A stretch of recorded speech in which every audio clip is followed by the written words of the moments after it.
now. So over to you, Ian. Do you want to do intros? Sure. Hi, Andrew and Sam and Keith. Good to see you guys again. It's been a while since we've caught up. I think about a year, and but I keep an eye on, and Stacey's really good on letting me know how you guys are going too. So welcome, and thanks for the opportunity of talking to you. Good to see Simon and Jason. Don't usually have to welcome staff, but in this lockdown situation, I haven't seen these guys for some time. So good to see your smiles again. And a new face in the team, which I'm really excited to tell you about, Selma. On my screen, she's up in the top right-hand corner. I'm expecting, though, that Selma will be central, not top right-hand corner in your lives, but central and available to you. I'll ask Selma just to tell you a little about her, but and I will talk to you a bit about where Selma's arrival actually fits in our greater plans. But it's always good when you've had something in a plan for a long time, and then it comes to fruition, not just because of the plan, but because we're just so excited at what Selma is going to be able to bring to the team. So Selma's a speech pathologist, often referred to, I suppose, a little casually as a speechy, and rather than your run-of-the-mill speechy, who are pretty impressive as health professionals anyway. Selma has another whole background that's going to bring value to us. So just, if you want to just do a brief, this is who I am, Selma, I'd welcome that. Sure. Well, lovely to meet you all. As Ian so eloquently said, I'm Selma, and I'm a speech pathologist. I'm just finishing up my PhD actually in motor neuron disease and communication. So I think that's what Ian was referring to when he was saying I bring a different type of background. I'm also have completed my master's in speech pathology. And prior to that, I also completed a double major in the Bachelor of Sciences. So that's my education background. In terms of what I'm going to be doing with the association is hopefully bringing a really new and dynamic and diverse service for people with motor neuron disease, so that they can better able to communicate within their activities of daily living. So that's just me in a little bit of a nutshell. Selma is appropriately when this is her first day, and the first time that she's meeting our clients and even some of her colleagues, but can't actually walk into our office thanks to this virus. Stacey, is the Keith that we've got there, is that Keith Malpress? I don't know. Okay. And we have another gentleman joining us now. This is Alan. Hi, Alan. Oh, hi, Alan.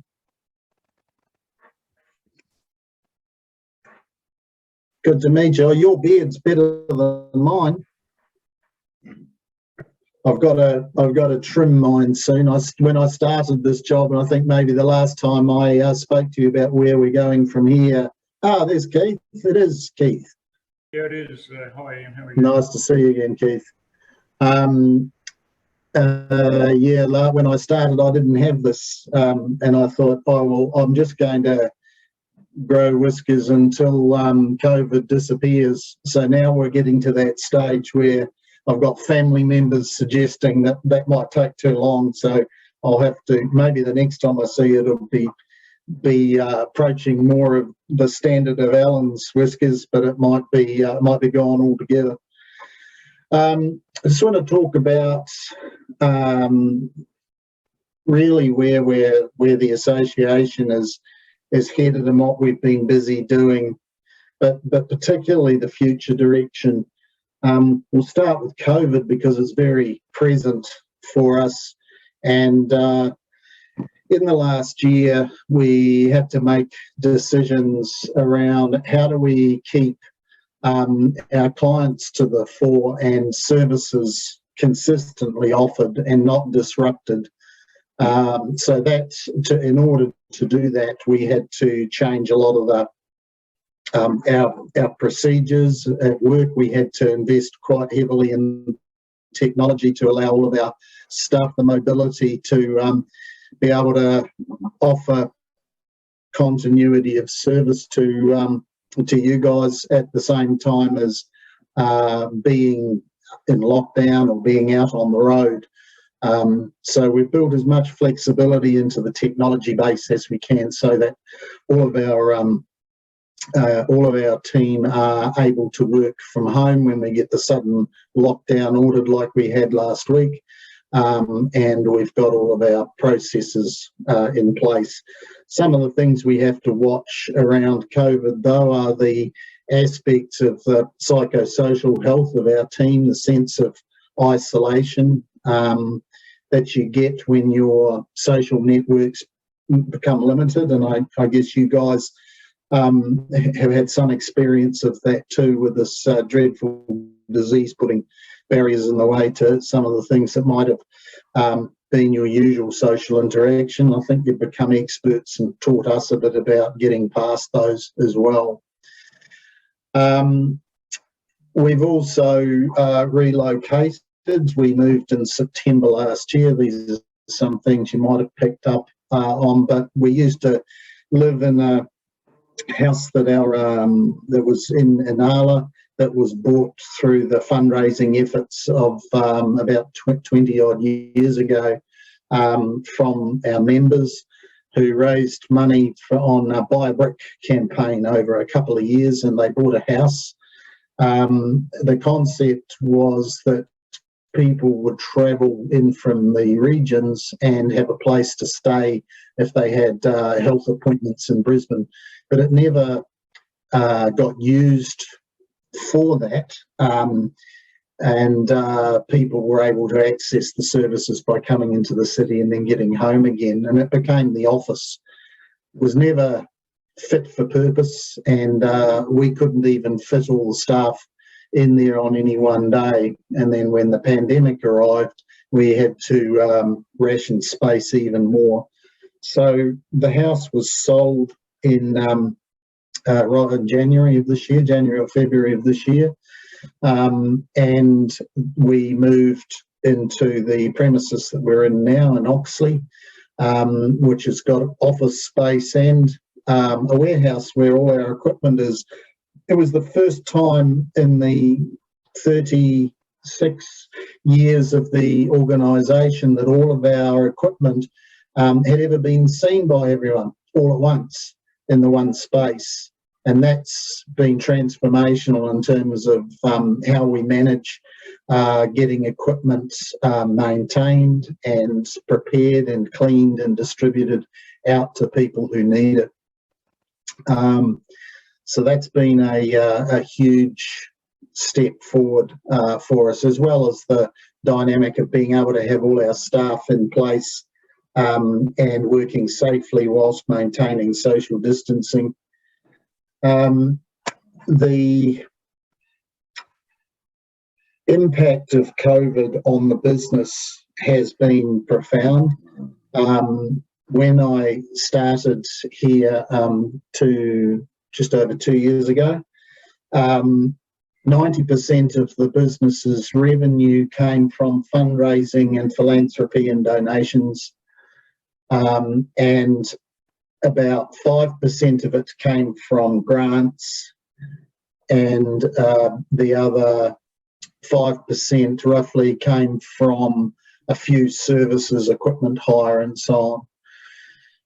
It was clearly not a sustainable model to be so reliant on donations, and the main thrust that we began back then to move to service revenue generation via NDIS and to qualify for, register for, and then receive that funding was it was really has defined the organisation and will define it into the future. So fundraising and is still very important to us as we grow the other side of the business, but we're not. What we needed from and budgeted for from fundraising, COVID's taken 25% out of that. We saw it not just in COVID, but what we're looking at is raising money via donations and event participation for a rare disease that so many people don't know anything about. So for people who don't know anything about MND, they don't comprise our major donor base at all. It's usually families and people who know someone or whose lives have been touched by the disease. As I say, being a rare disease, what we find is that our donor base is fiercely loyal and supportive to us, but it is small. When the bushfires started across the summer of 2019 and 2020, we saw that the response from Australia was, as a very generous and giving country, the public response diverted a lot of giving to natural disasters, and that seems to have always been the way where communities rally around those impacted. What it means for an organisation like us is that the giving that on another day may have supported us is supporting somebody else, in the same way that a competitor organisation might divert funds away from us and our ability to use those for services. So it's been a really interesting and challenging journey, and we are feeling the pinch in terms of revenue coming from fundraising. That's running right through this year. That's been down on previous years to quite a material effect. On the other side, though, our services have grown from one or two services. I can remember when we signed up our first NDIS client and how excited we were, and those numbers have just continued to climb. So effectively, the business model is that the NDIS funds that go to our clients, if our clients then want to use those funds to purchase services from us, care coordination, equipment, OT services, and now speech therapy. Given that it's a government grant, that's always pretty lean. There's not a lot of margin in any of those services, but we work really hard on keeping all of our services really lean, and any margin that we make on the services that you fund from your NDIS payments, if you're or any NDIS client, is then funneled back into our cohort of clients who don't receive NDIS and are quite significantly financially discriminated against. I'll come back to that discrimination again in a little minute. So the people with NDIS access diagnosed under the age of 65 are in a very different position than the people who are diagnosed with NDIS over the age of 65 and have much less. It is an act of discrimination that was legalised at the time the NDIS was set up, so that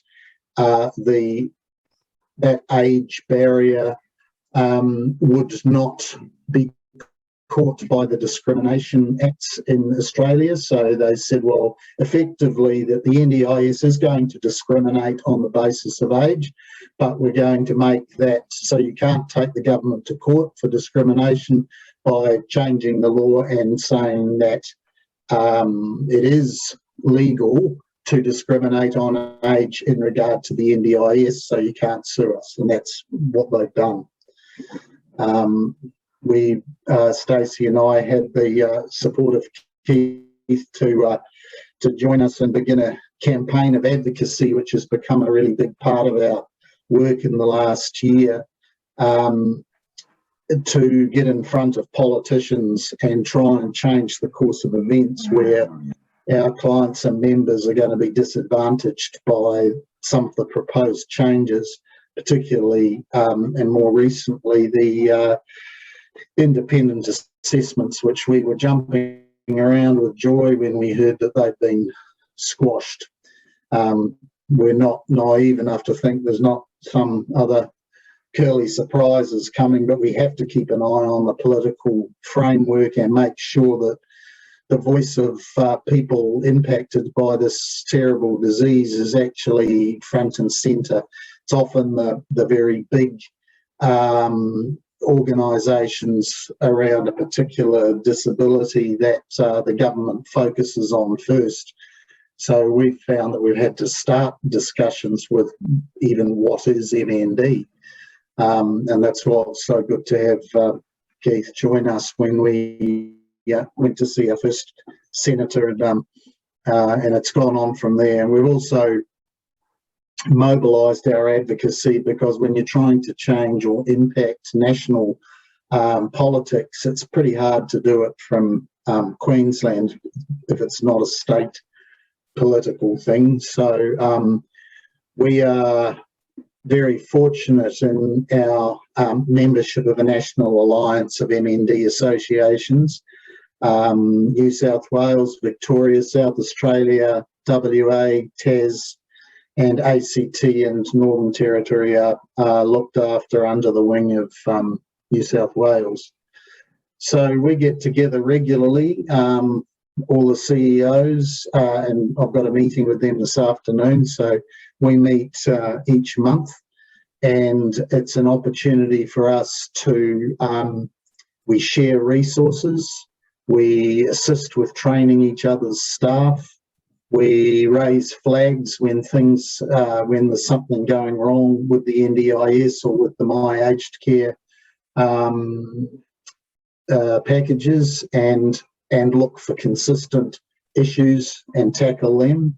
And where there are solutions, we share those, so we're not having to all learn trying to discover the solutions ourselves all over again. So we're very blessed in that strong alliance. MND Australia, our peak body, is a member of that alliance as well. They don't deliver any services. Their focus is really national coordination of advocacy at a national level, and they run MND Research Australia, which is the main research body that focuses on receiving funds for research and distributing them to the researchers in particular areas.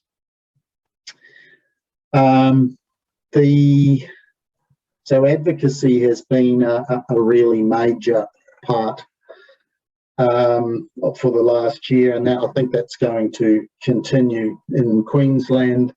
You know, we've got the voluntary assisted dying legislation coming up in Parliament, and I think I might have mentioned at as another forum that this is a particularly important piece of legislation for our clients, but we have a very vast range of opinion on this. So organisationally, we don't take a stance on on the issue itself of voluntary assisted dying, because we have clients who are saying, yeah, you've got to get in there and fight, and then I get the occasional phone call where someone wants to get in my ear and say, why is your organisation even having conversations about this? It's wrong.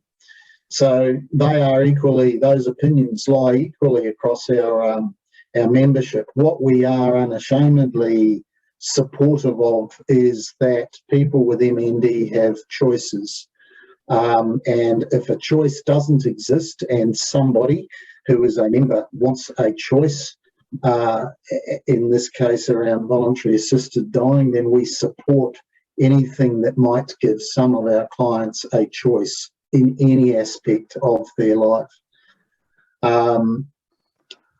So that's where we sit and work on that. The services growth has been the main strategy that we've pursued. My background has been in health for a very long time, and bringing together services where they don't exist, and particularly in the areas of chronic disease where you don't have, where a chronic condition is best addressed by a multidisciplinary team.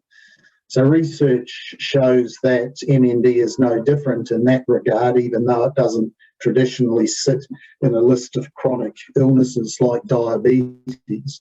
It does, as research show, benefit from a multidisciplinary approach. In the past, and largely today still, as you guys I'm sure will attest, that means that you have to access all the different health professionals and services that you need. So they're all scattered throughout this very complex health system and community support system, and you're expected to find them and then access them. And that takes time. It's hugely complex and immensely frustrating, that navigation, finding people and then dealing with the bureaucracy. And you tell us about that. And our response has been to grow our support team, our coordination team, our advisory team, so that they can do the legwork for you. But then we found that there were barriers to access in the allied health, and a year ago people had long wait lists trying to get to an OT. So our response was, we'll get our own. The benefit of that is that with a rare condition like MND, an OT, a regular OT in the community, or in our new context, even a regular speech pathologist might see one or two people with MND in a year, if that. And we frequently get calls from allied health professionals who are encountering an MND client for the first time. It's found their way there, and they go, well, can you help us with this? I've never encountered claw hand before. Do you have any information on that? So we've found ourselves quite central to this. With a rare condition, as you would understand and appreciate, the health practitioners out there in our system can't be experts in everything. And with a rare condition where they're only going to come across one or two people with MND in a year, they may won't develop an expertise in that area.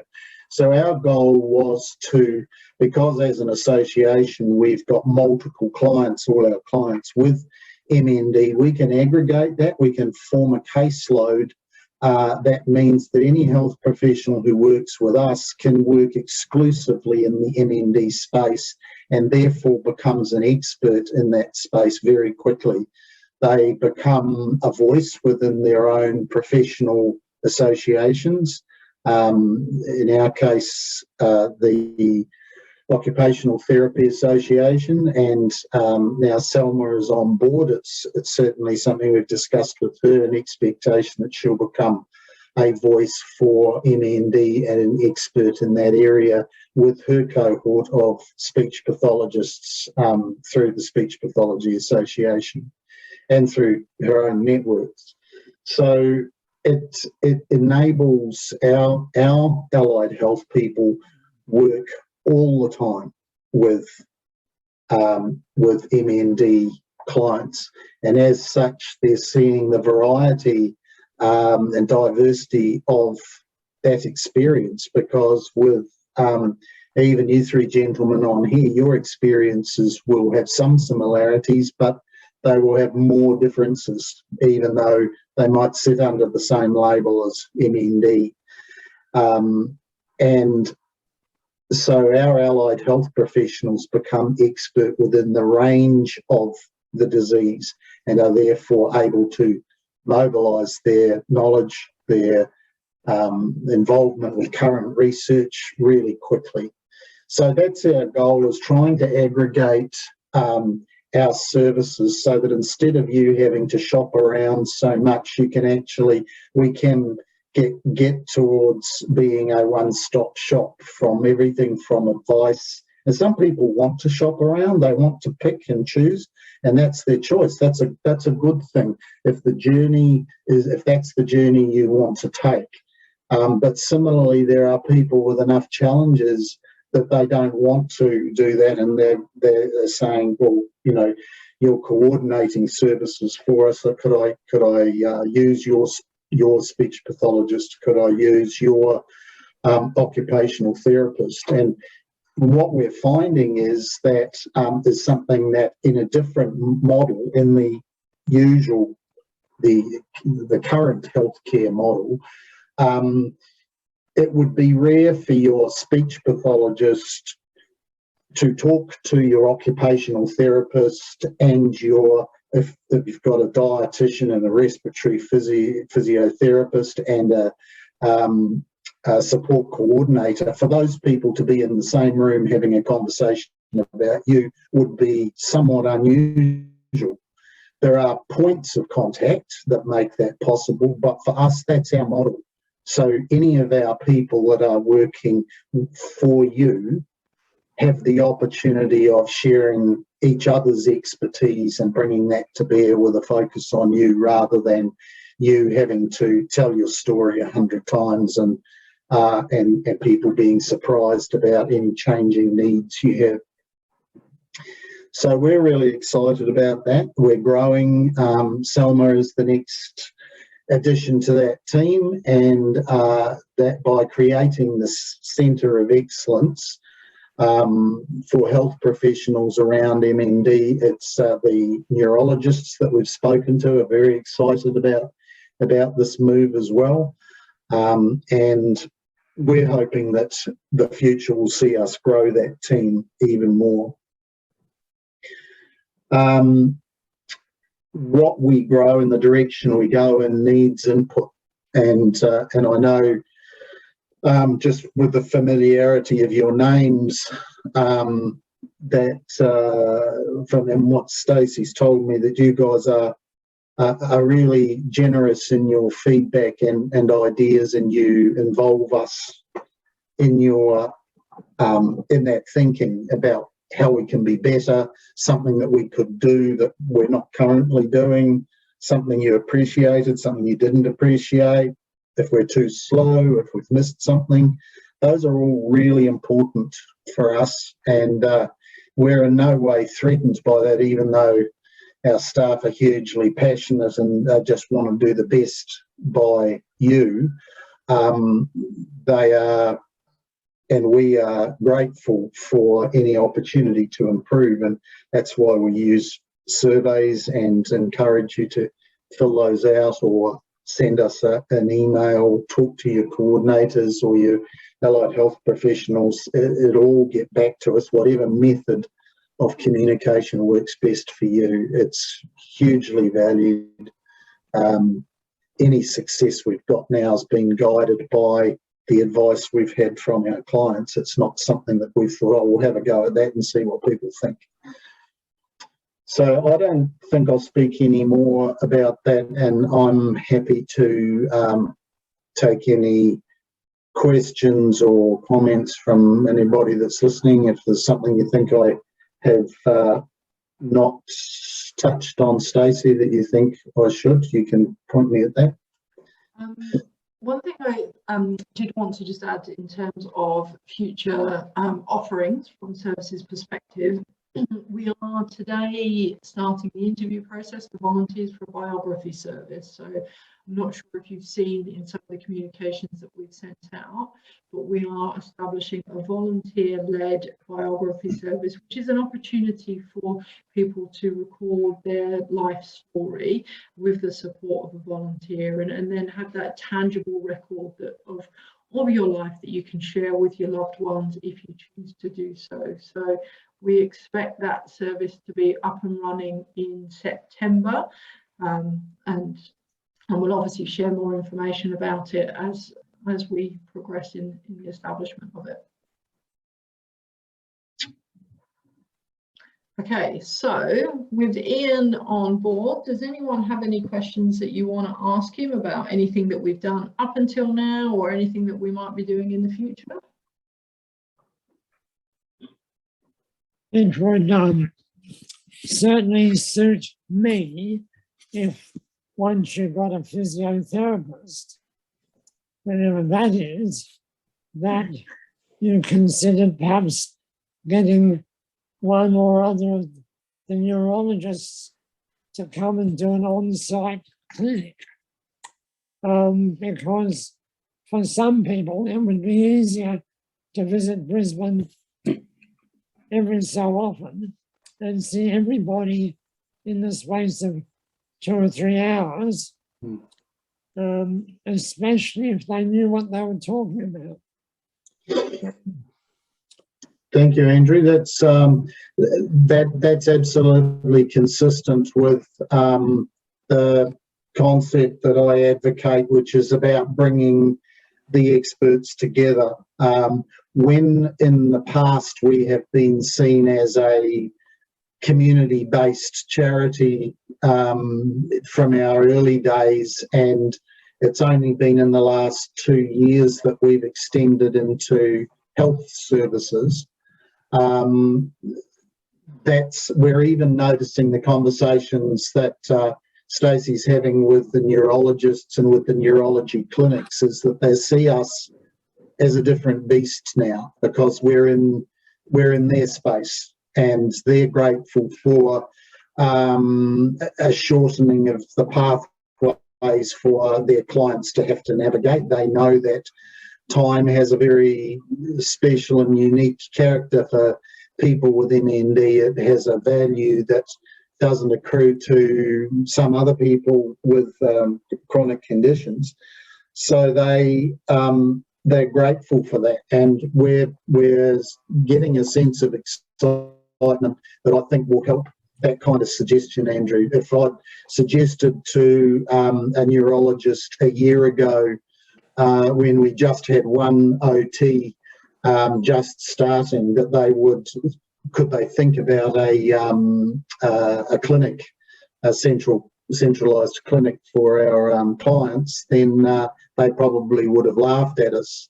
But now we're in a different position, and I think that is a conversation that we're going to be able to have. I think to add to that as well, one of the things I didn't mention before in terms of future plans is we've experienced, since we moved to our offices in Oxley, where we have a lot more space and all of our equipment, that we have lots more visitors lots more visits from our clients and from our colleagues in the health system, and we want to continue that to offer more opportunities for that. So we know that many people prefer to have services in their home, but it's also sometimes nice to get out and about when we're not in lockdown anyway, and come and meet with the team at our premises. So one of the things that we're also looking to do is turn an area within our building into a training centre and a therapy room. So as in the one room would be used for both purposes. That will also allow us to do some more face-to-face support groups as well. Since COVID, we have done very little in the way of face-to-face support groups, and we're very grateful for the ongoing support of the people in this room now in terms of online support groups. But online doesn't work for everyone, so we need to find a balance. So that's also another step that we're putting in place, that we will have a space for people to come to us for a variety of reasons, such as a support group, such as training, and such as to see Selma or Hannah for services as well.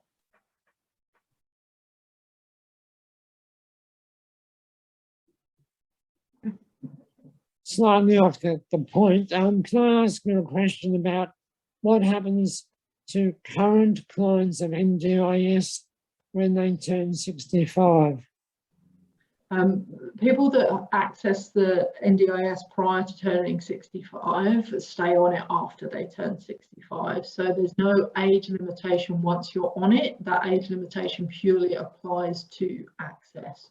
So people could make the decision to come out and go on to My Aged Care instead, but I would suggest that there are very few reasons why that would ever be a good choice to make. So, well, that's in one way that's a good thing, but in other way it's a pity, because they can't be an advocacy group for those who are over 65. Well, they've got no particular incentive to be an advocacy group for those over 65. Yeah, certainly somebody who has had the benefits of NDIS and then loses the benefits of NDIS would feel the impact more than anyone, and obviously be well positioned to vocalize the differences. But I guess it also goes to reinforce the discrimination. So somebody that is 70, 68 is on the NDIS compared to somebody literally down the street that isn't. So that arbitrary age barrier is really, really unfair. I think it's also, you know, I learned from our trip to the Senator with Keith that a person on NDIS can be a really strong advocate in a way that Stacey and I can't for a person who's not on the benefits of the NDIS package. So it's really important, and you know, some of the stuff that you said, Keith, about, you know, this was your journey and it took you had to see these people, it took this long, and if you hadn't got if you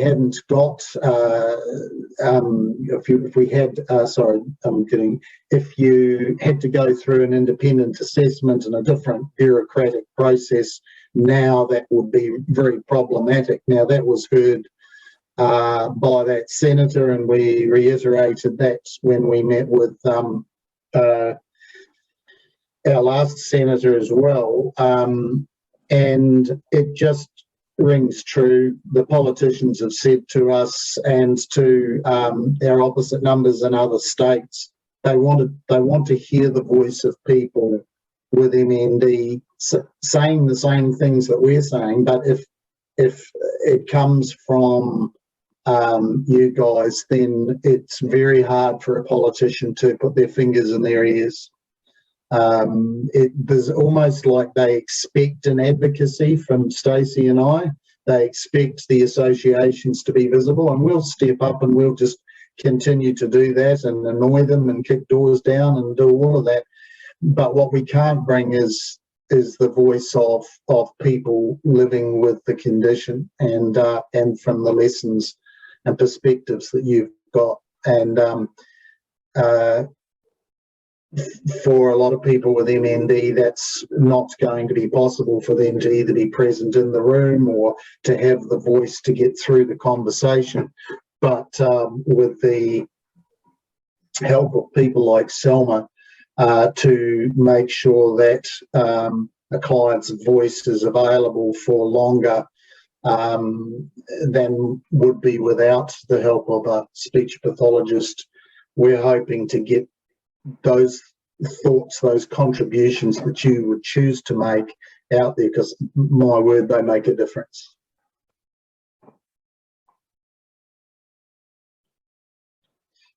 Did anyone have any other questions you wanted to ask Ian?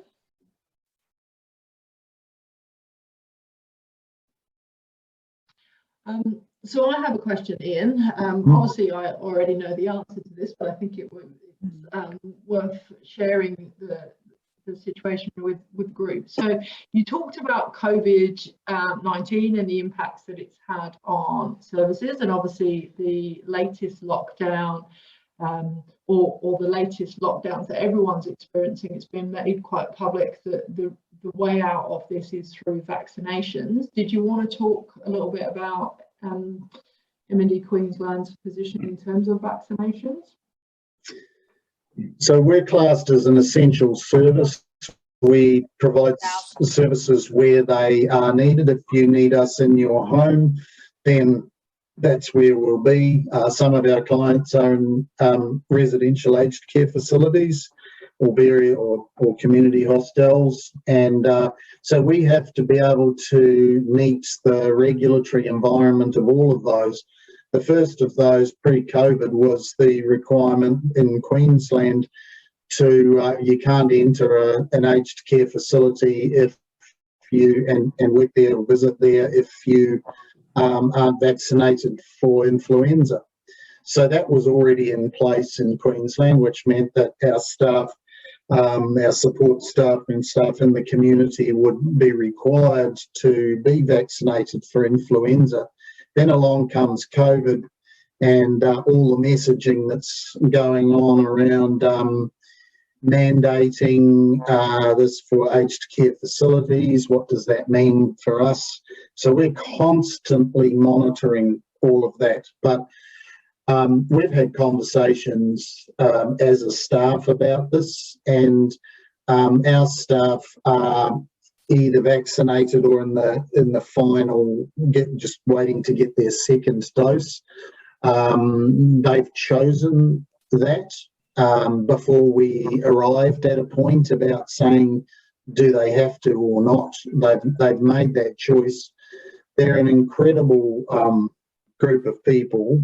For some people, our staff is a diverse group, the same as any other workplace, and for some that was an easy decision, and for others it was a very challenging one, and we continue to face those challenges. But what I can tell you about this group is I hear them, they're quite loud, some of them, and I can hear them fighting for their clients. I can hear them putting some person on the other end of the phone, a supplier or NDIS that's being difficult, bureaucratic and uncooperative, and I hear them put them on their seat and saying things. So I hear words like, that is not good enough.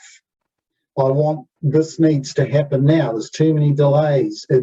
They fight and they scrap, and they are not then going to, those same people are not going to turn around and go, yeah, I'm a bit gnarly about getting a jab. They want to be there for their clients, and they're not going to allow the vaccination stuff to get in the way. So we've got a team that's vaccinated, and as I say, there's a couple who are just getting their second one. But we also, despite that, recognise the choice for you, if you want somebody in your home to come and deliver a service there, that you can and should be able to ask that question, or to make sure and be able to rely on us that no one's going to come and see you if they're sick or they're symptomatic or they're creating a risk.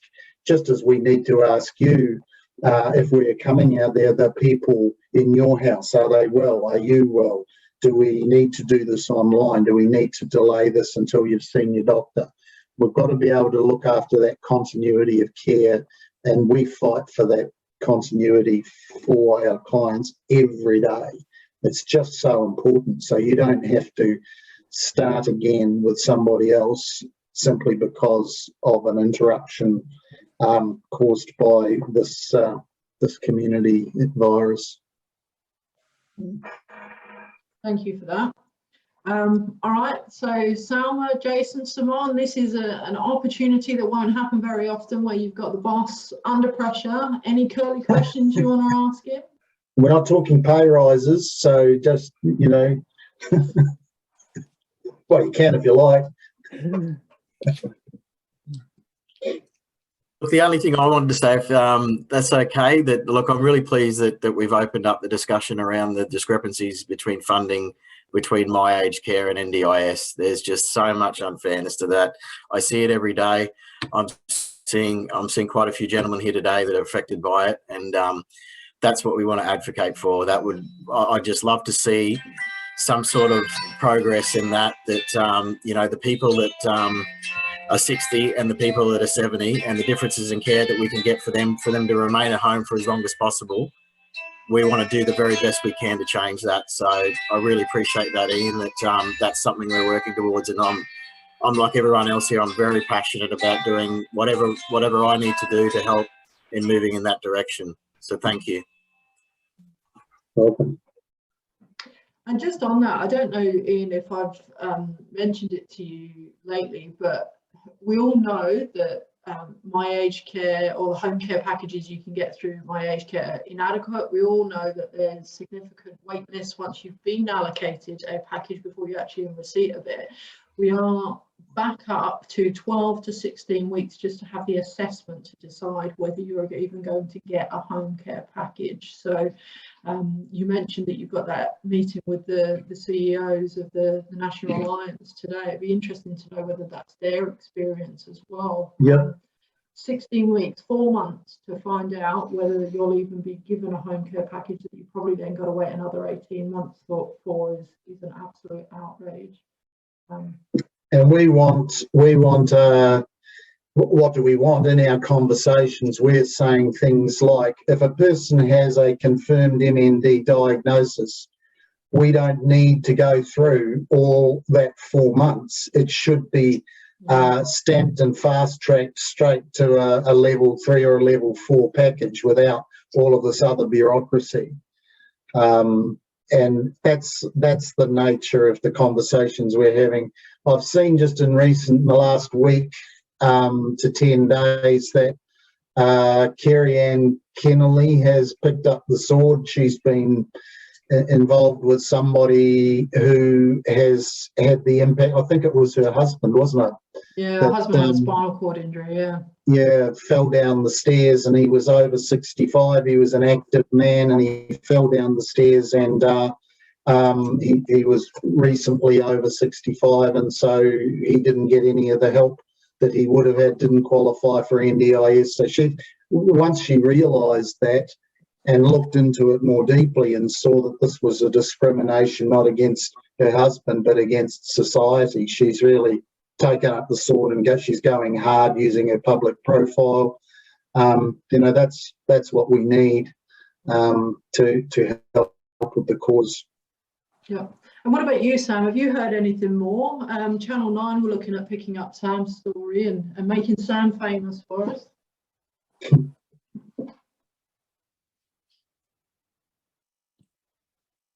And no, I haven't heard any more at this point. Okay.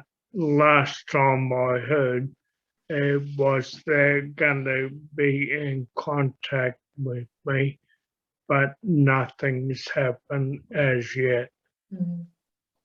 Okay. All right. Well, I know that they're very keen to hear individual stories for the Disability Doesn't Discriminate campaign. Sam's one, I'm sure, will be out there soon. And if anyone else wanted to share their stories, then I'm sure they'd be happy to receive them through that campaign. Yeah. And thanks for doing that, Sam. It's you know, it's a real. I've said why it's there, and it's not always easy to share your story and some of the personal details of that, but it's that sharing that really, it's that vulnerability that comes from that sharing that really cuts through some of the, you know, the political bullshit and makes people sit up and listen. That's exactly right. It's bullshit. political bullshit. Mm. I don't mind sharing with you. If it doesn't help me, it might help other people. So feel happy to share whatever Thank you. can. All right. Any final questions before we wrap up? Or comments, thoughts? Well, thanks very much, guys. It's good to virtually meet you, and hopefully we can tick the box of a safe handshake or fist pump or whatever other crazy stuff happens. At least it'll be in the same room, so I look forward to that. If you have any afterthoughts, either from this or at any time, you can get my, you can easily find me on the through the website or through Facebook, or send Stacey a message and I'll get back to you quickly. And it can be anything from that worked well or pull your head in, lad. I'll take all of that on board. Appreciate it. Awesome. All right. Well, thank you, Ian, and thank you, everyone else. Everyone stays safe if you're in lockdown. And Andrew, Sam, I hope it continues to avoid you. But we'll see you all again soon. Thanks for coming. Thanks, guys. Okay.